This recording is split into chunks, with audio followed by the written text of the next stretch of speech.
Next up is Adam Kolber, who's an old friend of ours, from law professor at the University of San Diego, who's been out of town for a while at Princeton, Center for Human Values, on a Rockefeller Fellowship.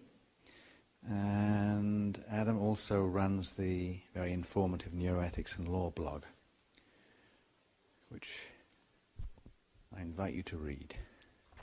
Great. Well, thanks very much, Roger. When I was here last year, I spoke about the possible use of brain imaging to tell us something about pain and how much pain people were in. And I pointed to some fMRI studies that tell us something about acute pain conditions, to some structural brain studies that tell us something about chronic back pain. And this is really interesting to lawyers, right? Because we want to know if people are faking their conditions and that sort of thing. And the basic idea here is, how can we get more objective measurements of subjective experience, like pain, right? It's a private experience. And so today I'm going to talk about the similar topic on a broader way. And it's going to have both more immediate consequences and some more futuristic consequences. In particular, I'm going to talk about emotional pain.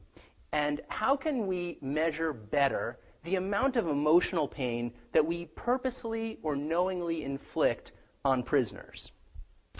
And so let me give you an example, and I want you to imagine two people. One is named sensitive and one is named insensitive.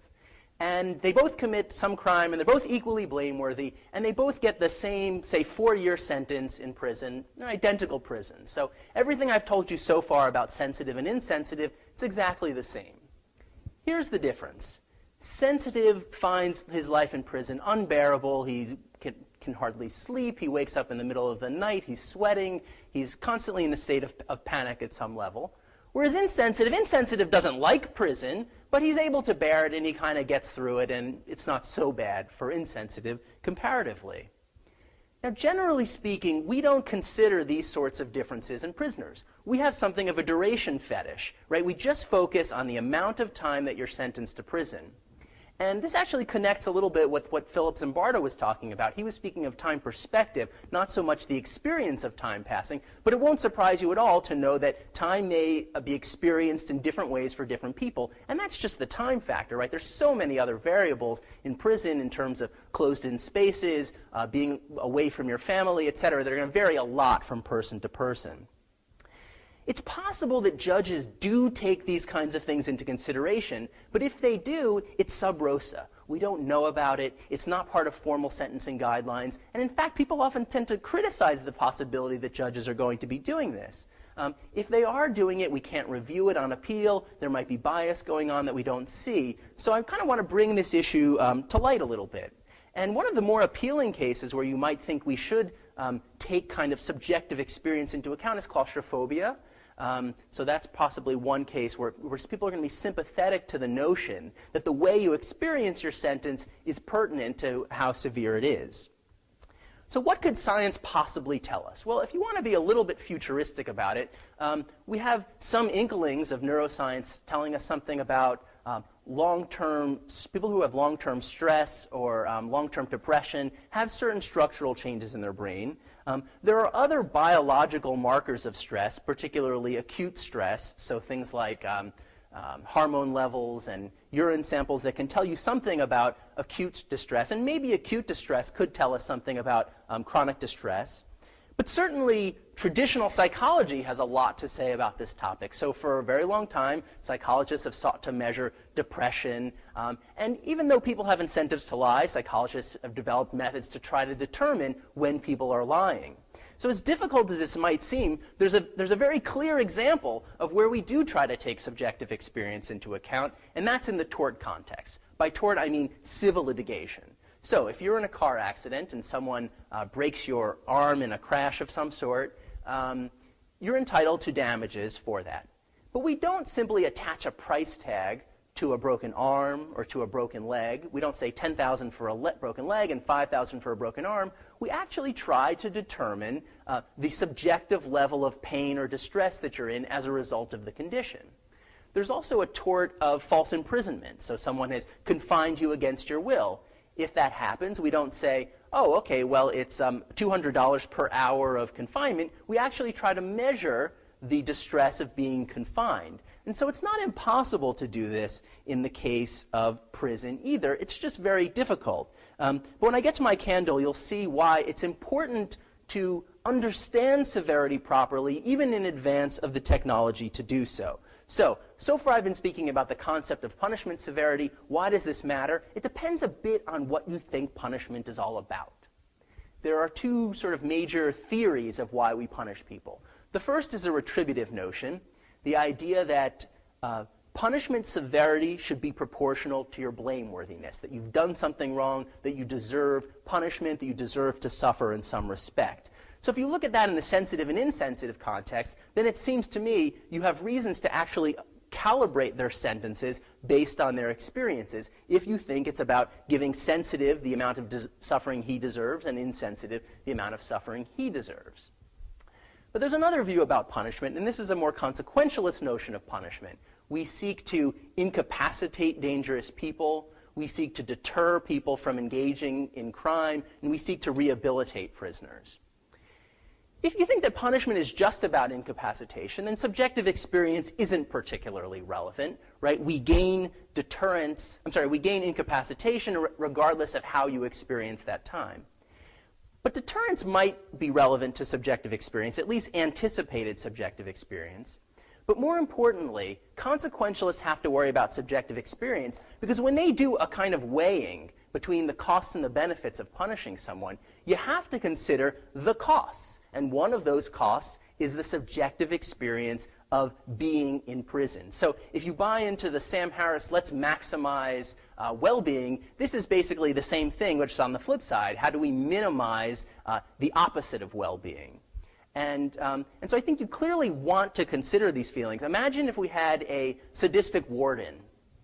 And the warden discovers, oh, there's been some chemical put in the prison water supply, and it makes some prisoners more anxious than others, some more distressed than others. And the warden can stop this very easily, but he decides, you know what, no, I'm not going to do that. I think we have grounds for criticizing the warden because he has, in some sense, knowingly caused substantial distress without justification for it.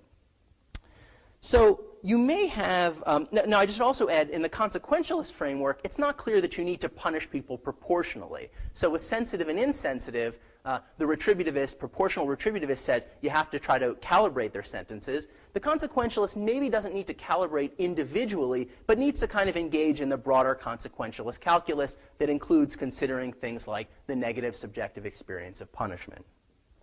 So you probably have a couple of objections sort of swirling through your mind, a couple of alarm bells going off. Suppose you think that punishment is about giving people proportionally what they deserve, a kind of retributive notion, and you say, you know what, I don't feel so bad about sensitive and insensitive. Sensitive should have realized that he's sensitive to punishment. Nevertheless, he engaged in the crime. Tough luck.